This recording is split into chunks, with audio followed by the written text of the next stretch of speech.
नमस्कार, मैं हूं आपके साथ विशाल कालरा। आपका स्वागत है जनतंत्र टीवी के डिजिटल प्लेटफॉर्म पर। और महाकुंभ चल रहा है और महाकुंभ के इस खास मौके पर हमारे साथ बात करने के लिए एक बेहद खास मेहमान स्वामी चक्रपाणी महाराज का बहुत बहुत स्वागत।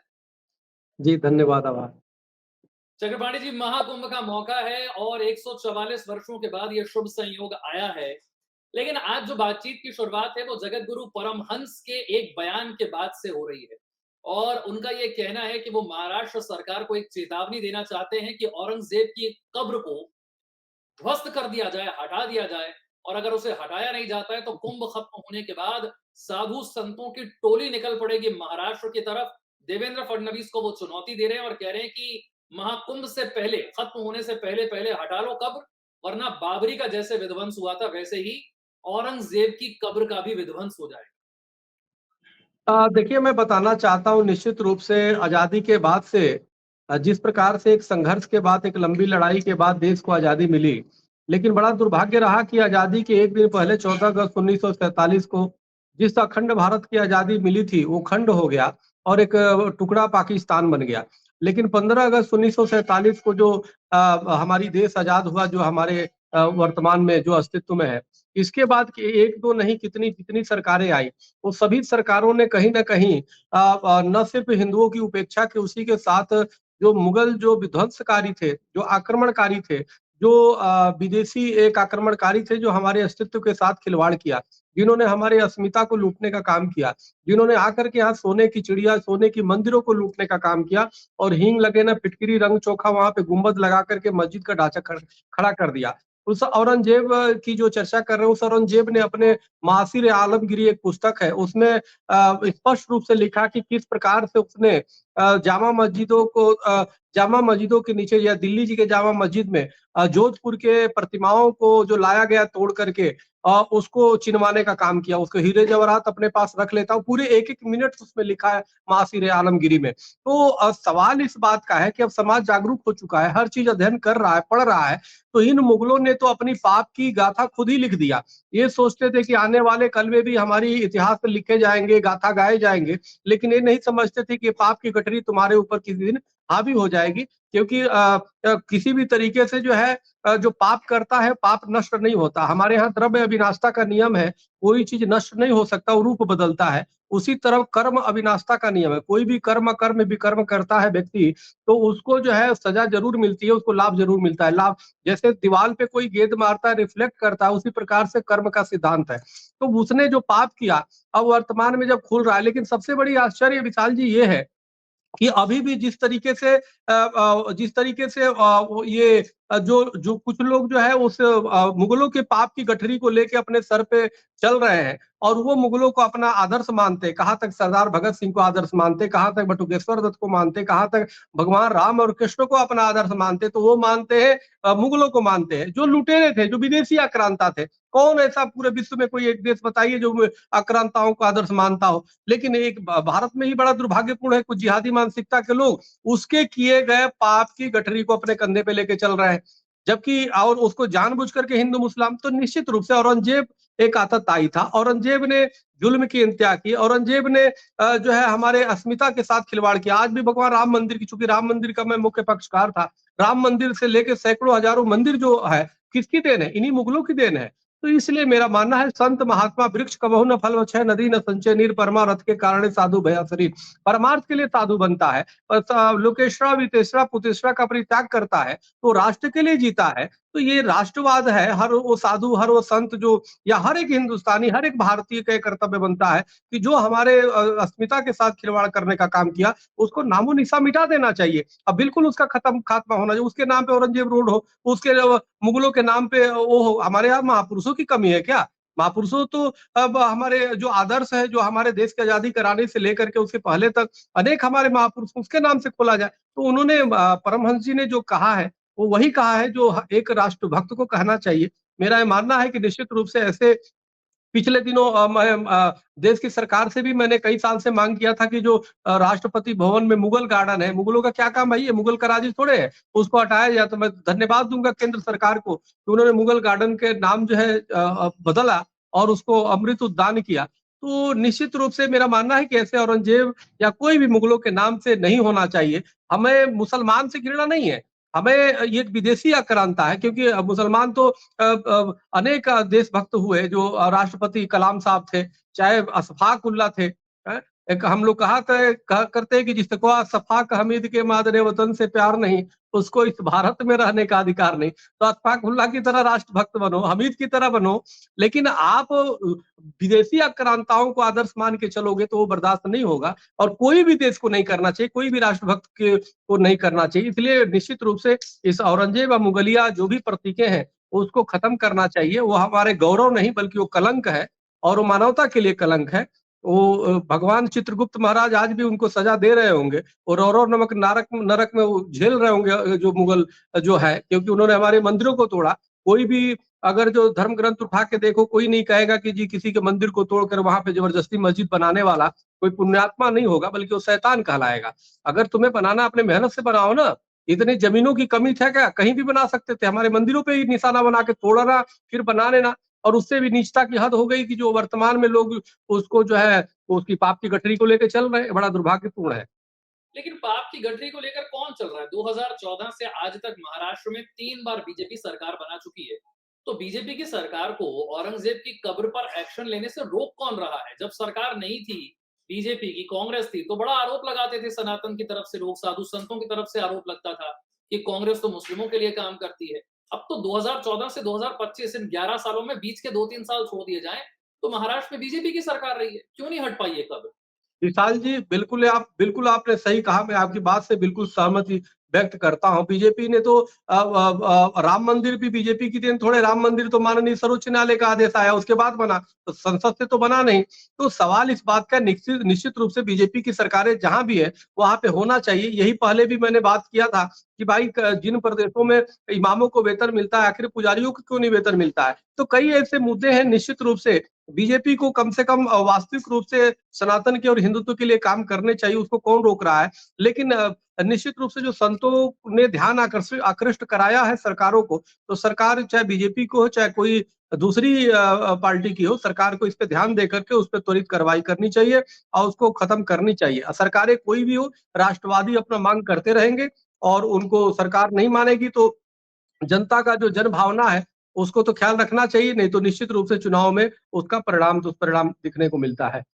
ऐसी ही एक और जगह जहां पर साधु संतों की या सनातन की बात नहीं सुनी जाती है और वो सरकार नहीं सुन रही, वो मुद्दा है मंदिरों को सरकारी कंट्रोल से बाहर निकालना। जब मस्जिदों का कंट्रोल सरकार के पास नहीं है, तो मंदिरों का कंट्रोल सरकार के पास क्यों है? यानी आपके और मेरे जैसे लोग जब मंदिर जाते हैं, माथा टेकते हैं, पैसा देते हैं, दान पेटी में डालते हैं, तो उसमें से कितना पैसा सनातन के उत्थान के लिए खर्च होता है और कितना पैसा सरकार रख लेती है? क्योंकि मंदिरों का कंट्रोल तो सरकार के पास है।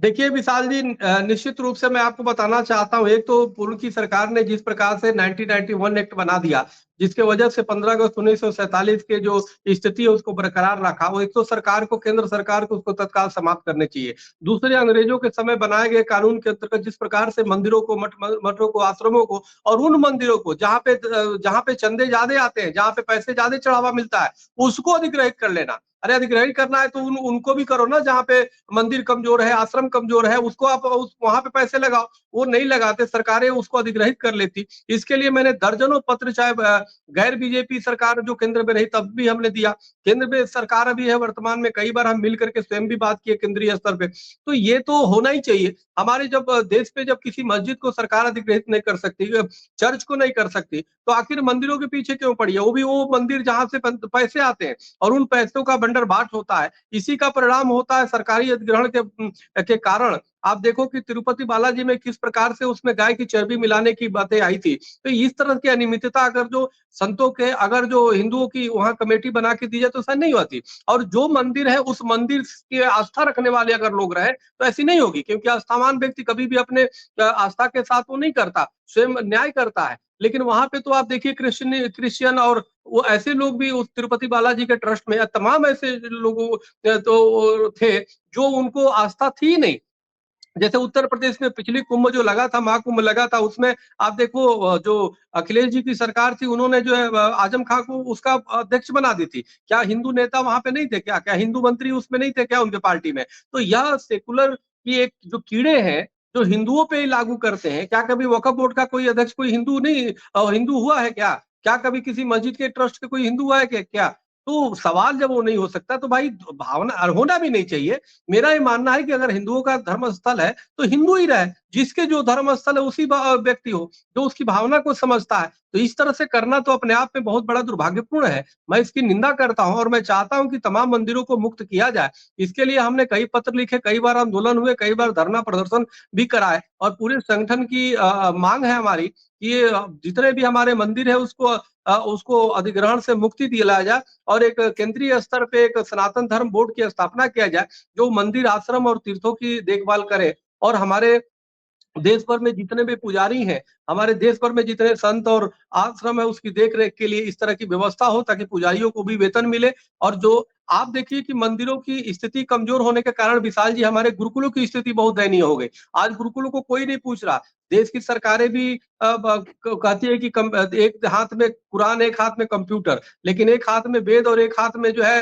वो कंप्यूटर की बात नहीं क कोई करता, क्योंकि उससे हमारा गुरुकुल मजबूत होगा। अरे भाई गुरुकुल मजबूत होगा तो राष्ट्रवादी वहां से निकलते हैं, वो राष्ट्र के लिए काम करते हैं, वो पूरे विश्व में सनातन का संभव करेंगे और वो सनातन का सिद्धांत जो सर्वे भवन्ति सुखिनः सर्वे संत निरामया सर्वे भद्राणि पश्यन्तु माँ कश्चित् दुर्भाग भवेत् के सिद्धांत पे चलता है, जो वसुधैव कुटुंबकम को मानता है, पूरे विश्व को परिवार मानता है।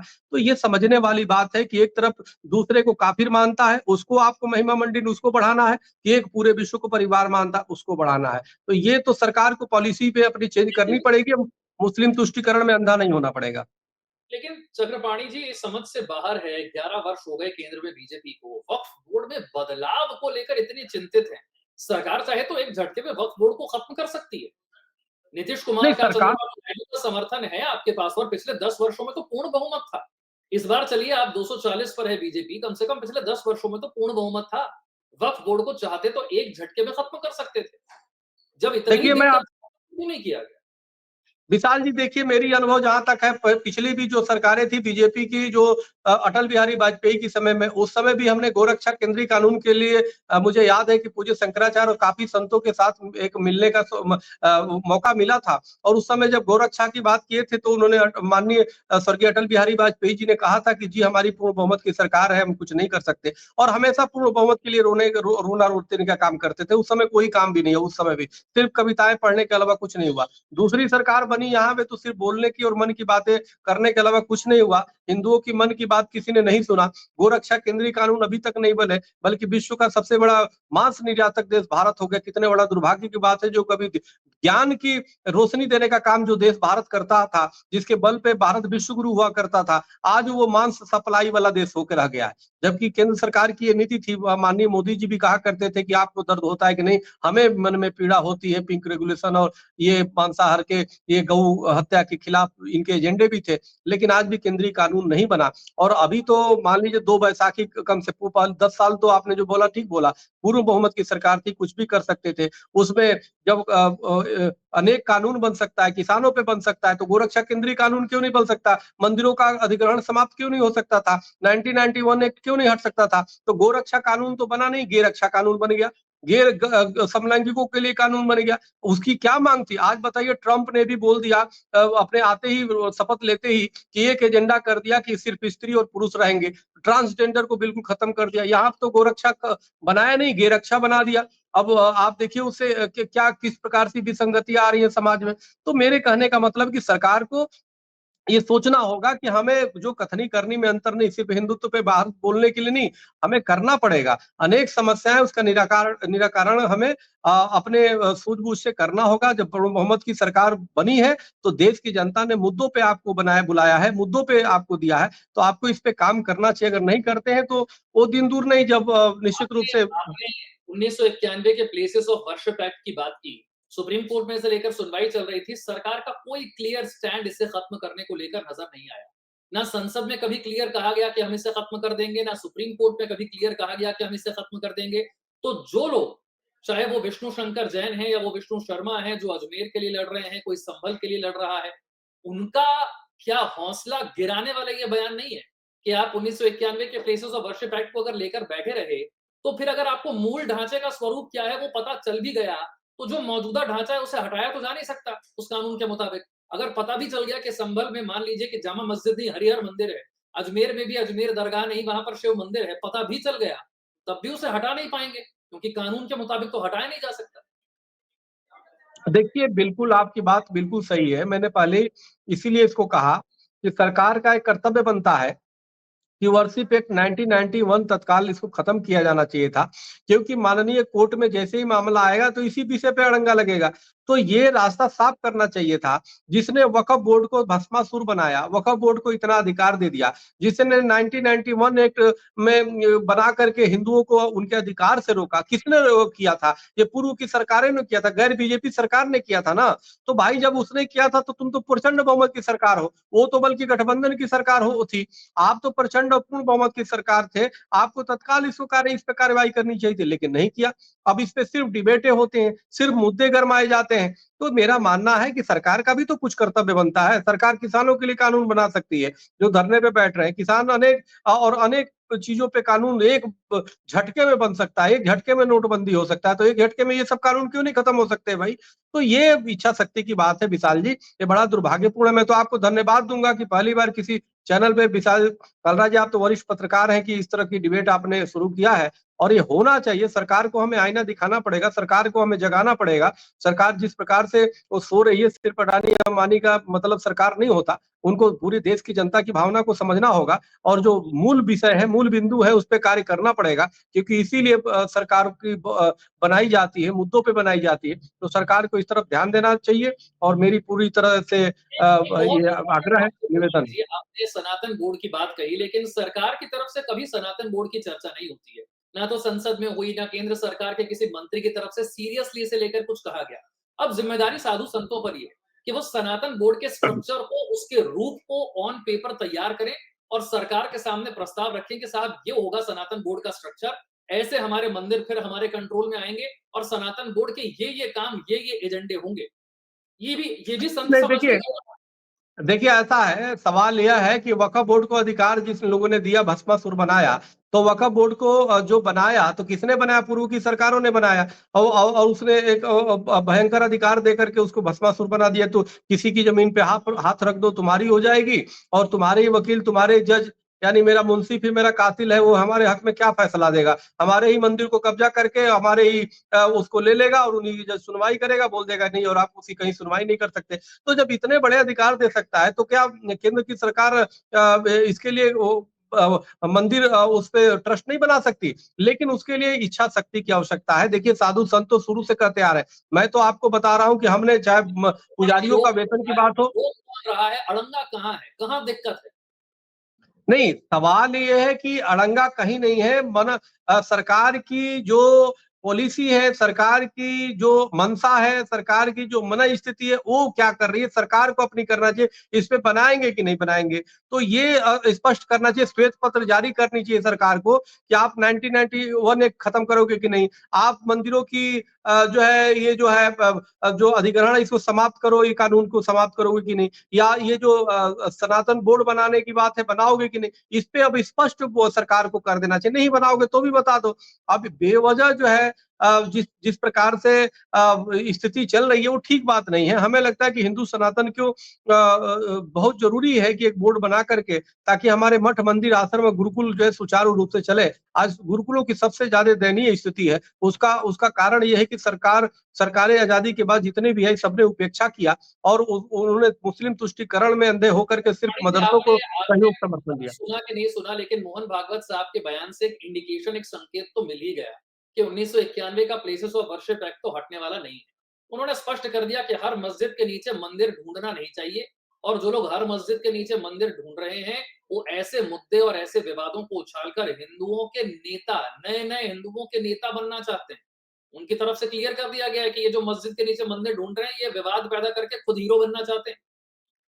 देखिए, माननीय मोहन भागवत जी क्या बोलते हैं वो जाने, लेकिन मैं उनके बयानों से बिल्कुल सहमत नहीं है। और आपको बताऊं कि राम मंदिर जो बना है, राम मंदिर का 1949 में सबसे पहले केस अगर डाला गया तो हिंदू महासभा ने डाला। और मैं आपको बता रहा हूँ कि 1964 में खुद president all India Hindu Mahasabha को माननीय कोर्ट ने पार्टी बनाया और हिंदू महासभा सर्वोच्च न्यायालय तक लड़े। मैं खुद पक्षकार था और हिंदू पक्षकारों ने लड़ा, जिसमें कई पक्षकार थे, रमालय ट्रस्टदार रमेश चंद्र त्रिपाठी जी थे, स्वामी धर्मदास जी महाराज थे, सबने मिलकर लड़ा, जमीन अपनी बेच के लड़ा। लेकिन जब बन गया तो आपको आश्चर्य होगा विशाल जी, किसी को ट्रस्ट में नहीं रखा, सरकार ने नहीं, संघ ने एक बार भी पैरवी नहीं करा। और यही संघ के सर संघ चालक जाके फीता काट रहे हैं और वहीं जाके मेन कुर्सी पे बैठ रहे हैं, संतों को नीचे बैठा रहे हैं। तो पूरी देश दुनिया ने देखा, इतिहास के काले अक्षरों में लिखा जाएगा कि जिन लोगों ने नीचे से लेकर लड़ाई ऊपर तक लड़ी है, सर्वोच्च न्यायालय से जिनकी वजह से जजमेंट आई है, जिसके अथक प्रयास से उनको ट्रस्ट में रखा नहीं गया, ट्रस्ट में रखना तो दूर निमंत्रण तक नहीं दिया गया। और जो इस तरह की बयानबाजी मोहन भागवत जी जैसे लोग कर रहे हैं, ये जाके फीता काट रहे हैं। तो भाई देखो, जो राष्ट्रवादी है, जो सनातनी है, वो तो मंदिर के लिए लड़ते रहेंगे। आप कुछ भी बोलो, आप पे आपकी या तो उम्र की प्रभाव है या जिहादियों का प्रभाव हो सकता है इस तरह के बयान देने के पीछे, लेकिन हमारे ऊपर किसी का दबाव न, हमारे ऊपर सनातन का है। और हम जितने भी मंदिर मुगलों ने तोड़ा, वो कान खोल करके सुन ले, जो लोग भी इस पे अवरोध उत्पन्न करेंगे उनका भी विरोध होगा। और एक एक मंदिर लीगल तरीके से कानूनी लड़ाई लेके लड़ेंगे, लेंगे, चाहे उसके लिए कुछ भी हो जाए। हम नहीं रहेंगे, हमारे आने वाले वंश से लड़ेंगी, लेकिन लड़ते रहेंगी, लेकिन एक भी मंदिर को छोड़ेंगे नहीं, क्योंकि वो हमारा सांस्कृतिक धरोहर है और ये हमें क्या संविधान राइट देता है। चक्रपाणी जी, आपको लगता है कि पॉलिटिकल पार्टियां तो सारी चीजें वोटों के हिसाब से तोलती है ना, नफा नुकसान तो वही होता है।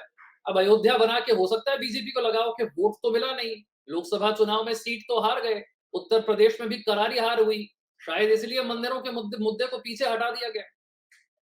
अरे भाई, मंदिरों को सवाल, मंदिर देखिए, अयोध्या के पीछे तो दूसरा कारण था। वहां का सांसद जो बीजेपी के था, बिल्कुल नकारा था, हिंदुओं की किसी समस्या में जाता नहीं था। हिंदुओं के वहां पे घरों को तोड़ दिया गया, सैकड़ों हजारों वो सब जब गए तो मिलने से इनकार कर दिया। तो जो खाली हिंदुत्व के नाम पे जीत जाना बड़ी बात नहीं है ना। आप नकारे होंगे, निकम्मे होंगे, तो जनता तो वहां के आपको सबक सिखाएगी। ये नहीं कि सपा का जो प्रत्याशी बड़ा वो दूध का धुला हुआ है, वो भी बिल्कुल बेकार आदमी है, लेकिन उसके पहले वाला भी नकारा था। तो जनता के पास कोई विकल्प तो था नहीं। तो मेन विषय यह है कि निकम्मापन जब जनता बर्दाश्त नहीं करेगी, और हमारी जो सांस्कृतिक धरोहर है, हम उसको अपने लीगल तरीके से, कानूनी तरह सम्मत से हम उसको लेंगे, और उसके लिए चाहे कुछ भी कोई भी बोलता रहे, उसका कोई अंतर नहीं पड़ना चाहिए, और उसको लेकर आएंगे। एक बहुत इंपॉर्टेंट बात है, अजमेर की दरगाह को लेकर भी कोर्ट में केस फाइल कर दिया गया। अब उसी अजमेर की दरगाह पर प्रधानमंत्री भी चादर चढ़ाते हैं, भेजते हैं अपने प्रतिनिधि को, केंद्र सरकार के मंत्री बाकायदा वहां जाते हैं, चादर चढ़ाते हैं। ओवैसी साहब प्रश्न पूछ रहे हैं कि जब प्रधानमंत्री खुद चादर चढ़ाते हैं, तो हिंदू समाज का एक वर्ग या फिर बीजेपी को सपोर्ट करने वाले लोग अजमेर की दरगाह को ही हटाना चाहते हैं, तो पहले प्रधानमंत्री को ही समझा लें कि चादर ना भेजें। क्या स्टैंड है बीजेपी का अजमेर की दरगाह को लेकर? ये तो बीजेपी के प्रवक्ता से पूछिए और पीएमओ से पूछिए, लेकिन वो जब चादर भेजते हैं तो। लेकिन मेरा स्पष्ट मानना है कि जहाँ पे आपके अगर जो प्रमाण मिलते हैं, चाहे वो दरगाह हो या मस्जिद हो या कहीं भी हो, मंदिर के जहाँ भी जो मुगल कालीन अगर तोड़ा गया, अगर आपके पास प्रमाण है तो निश्चित रूप से कोर्ट में जाने का अधिकार है। ये संविधान हमें अधिकार देता है और जाना चाहिए। और बाकी जो जो कर रहा है, वो तो वो जाने, वो अपना उसका बीजेपी का प्रवक्ता बताएगा। दिल्ली के चुनाव में अरविंद केजरीवाल ने पुजारियों ग्रंथियों को 18,000 रुपए की सैलरी का वादा कर दिया है और बीजेपी को जी। चुनौती देती है कि 22 राज्यों में सरकार है आपकी, किसी एक राज्य में भी पुजारियों को और ग्रंथियों को सैलरी देकर दिखाइए। नहीं, देखिए, आपको लगता है माननीय अरविंद के जानी चाहिए, राजनीति में इन पर चर्चा होनी विशाल जी, चाहिए? विशाल जी, जो अरविंद केजरीवाल जी ने किया है, वो बहुत ही अद्वितीय है, बहुत ही प्रशंसनीय है। मैं उनकी प्रशंसा करता हूँ, उसका स्वागत करता हूँ। आप ये देखिए कि पिछले दिनों भी काफ़ी हरियाणा में वेतन हो गया डबल इमामों का, और किसने किया? खट्टर सरकार ने किया, और उसके बदले क्या मिला? नूहू दंगे मिला। उन इमामों ने नूहू दंगे किया। और आप देखो कि पुजारी जिन्होंने देश की हमेशा राष्ट्र की सेवा करने का काम किया, सनातन की सेवा करने का काम किया, जिनके बच्चों को पढ़ाने और खिलाने की ठिकान नहीं है कि शाम को उनके यहाँ सब्जी क्या बनेगा या भोजन क्या बनेगा, अगर उनको 18,000 मिलता है तो डूबते को तिनका का सहारा है। मैं निश्चित रूप से अरविंद केजरीवाल को बहुत बहुत धन्यवाद दूंगा कि उन्होंने उन पुजारियों के अर्चकों के बारे में ये सोचा। और इसकी लड़ाई में काफी समय से, करीबन 20-25 वर्षों से, मैं कई जो भी सरकारें चाहे दिल्ली में रही चाहे केंद्र में रही, सबको मैं ज्ञापन देते आया हूँ, बीसीओ ज्ञापन दिया हूँ। और ये मैं बिल्कुल उनकी प्रशंसा करता हूँ, और मैं चाहता हूँ केंद्र की आलोचना कोई ना करे, आप रीच ना करें, रेस करो। आप भी, आप केंद्र से घोषणा कर दो, आप भी जी जहां जहां जिन जिन सरकारों की है वहां से घोषणा कर दो, तो समझ में आता है। आप दोनों की बात करो ना। मैं इमामों का वेतन मिलता है, मैं उसका विरोध नहीं करता हूँ, चलो उसके भी, इमामों के भी परिवार होंगे, लेकिन हम चाहते हैं कि उसको मिलता है तो दूसरे को भी मिले भाई। सभी अर्चकों को मिले, हर धर्मगुरुओं को मिले। और हमारे तो मंदिरों से इतने पैसे आते हैं कि अगर वही दिया जाए तो अगर 5-5 लाख भी दिया जाए अर्चकों को तो कम पड़ेगा। तो तो इसलिए ये समझना होगा कि हमें अगर जो किसी की घोषणा हो रही है, किसी के परिवार अगर 18,000 में मिल रहा है, तो वो कोई टाटा बिरला अंबानी तो होगा नहीं, वो तो नॉर्मल ही होगा ना। तो बिजली का बिल अगर जो 200 यूनिट दे रहे हैं, तो गरीब ही को तो मिलता होगा ना। वो उद्योगपति थोड़े 200 वो तक 200 यूनिट जलाएगा। तो मैं समझना होगा कि किसी को परिवार में अगर कोई उजाला हो रहा है, तो उसको अंधेरा करने का प्रयास नहीं करना चाहिए, उसमें स्वागत करना चाहिए और रीछ नहीं रेस करना चाहिए। आप दो अपने यहाँ भी, आप 36,000 दो, 18,000 दे रहा है तो। एक आखिरी प्रश्न मैं आपसे पूछ रहा हूँ। हिंदुओं को जी। जगाने और एक करने की बातें बहुत होती हैं, लेकिन हिंदुओं में जितना जातिवाद है, हिंदू खुद ही हिंदुओं को एक होने से रोक रहा है। आप देखिए दलितों के साथ क्या होता है, कहीं उनको शादी में घोड़ी पर नहीं चढ़ने दिया जाता। कई ऐसे इलाके हैं जहाँ पर वो अगर मूंछ रख लें, तो उनकी मूंछ मुड़वा दी जाती है। हिंदुओं को एकता का संदेश देना है तो पहले हिंदुओं को अंदर खुद भी तो जगाना होगा। आपने विशाल जी हिंदुओं की बात की। हमने तो कहीं नहीं देखा घोड़ी पे कोई नहीं। अब आज इस सदी में कौन ऐसा करता है और कहीं दूर दराय करता है, उसको समाज स्वयं नहीं स्वीकार करता, उसको लोग जूते चप्पल मारते हैं, लोग उन्हीं के समाज के लोग मारते हैं। और दूसरी बात, सुन्नी सियाओं में कितने मतभेद है। एक सुन्नी सिया के मस्जिद में नहीं जाएगा, सिया सुन्नी के मस्जिद में नहीं जाएगा, वहाबी उसके मस्जिद में नहीं जाएगा। आप देखिए अहमदियों के क्या हालत हो रहे हैं, क्रिश्चियनों में कितनी भेदभाव है। आप देखिए पाकिस्तान में किस प्रकार से भेदभाव किया जाता है मुसलमानों में। भारत में भी उस पे स्पष्ट लिखा रहेगा कि ये वहाबी का मस्जिद है, ये सुन्नी का मस्जिद। भेदभाव हर जगह है। लेकिन सबसे बड़ी बात विशाल जी की मीडिया को भी हिंदू में ही जाति दिखाई दे रहा है, हिंदुओं में ही जो है भेदभाव दिखाई दे रहा है। ऐसा नहीं है भगवान राम आए तो सबरी के जूठे बेर खाए, और हमारे यहाँ तो कोई भेदभाव नहीं है।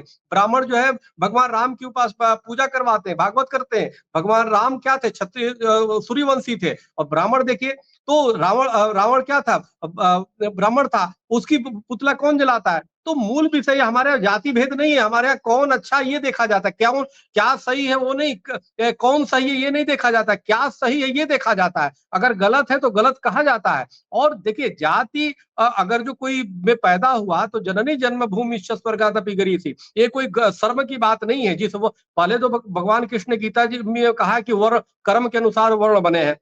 लेकिन जाति भी अगर जो किसी में कहीं जन्म हुआ है और गर्व करता है तो शर्म की बात नहीं है। उसमें सबकी एकता करने में गर्व महसूस करे, उस जाति की और गरिमा बढ़ेगी तब जब पूरे समाज को जोड़ने का काम करे। पूरे समाज में जो कोई अगर जो कोई गलत चीजें हैं, नशा है, चाहे और भी ऐसी चीजें हैं जो समाज के लिए हितकर नहीं है, उसके बारे में कार्य करे, समाज को दहेज प्रथा के खिलाफ काम करे, तो लोगों को ज्ञान देने का काम करे बच्चे को, तो ये बुरी बात नहीं है। सब हर व्यक्ति करता है। तो इसलिए हमें लगता है कि समाज की उत्थान सबको मिल के करना है। ये इकाई से लेकर के और पूरे जीरो से लेके सबको कार्य करना पड़ेगा, तो राष्ट्र मजबूत होगा।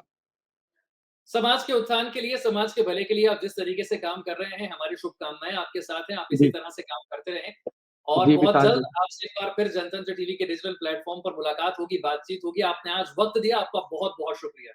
जी, धन्यवाद विशाल जी आपको भी और आपके चैनल को भी और आपके व्यूअर्स को भी।